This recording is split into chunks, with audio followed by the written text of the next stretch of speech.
तर शिवसेनेच्या उर्वरित उमेदवारांची यादी आज येणार असे माहिती आता संजय राठोड यांनी दिली आहे। यवतमाळ वाशिममध्ये आमचा उमेदवार शेवटच्या दिवशी अर्ज भरणार असं देखील राठोड यांनी म्हटलंय। वरिष्ठांनी मला आदेश दिले तर मी देखील लोकसभा लढवणार असल्याचं मंत्री संजय राठोड यांनी म्हटलंय। तुमच्या पक्षाचा उमेदवार यवतमाळ वाशिममध्ये कधी भरणार आहे की आजचा आणि उद्याचा दिवस आहे? नाही, उद्या नक्कीच आम्ही शेवटच्या दिवशी फॉर्म भरणार आहोत आणि आज या ठिकाणी आमच्या पक्षाची यादी जाहीर होईल।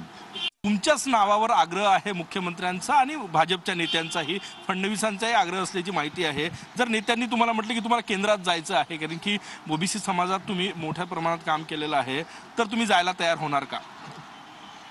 राज्याचे आमचे वरिष्ठ तिन्ही नेते सन्माननीय एकनाथरावजी शिंदे साहेब, सन्माननीय देवेंद्रजी फडणवीस साहेब आणि सन्माननीय अजितदादा पवार यांची इच्छा असेल तर या ठिकाणी एक कार्यकर्ता म्हणून त्यांच्या आदेशाचं पालन नक्कीच माझ्याकडून केलं जाईल।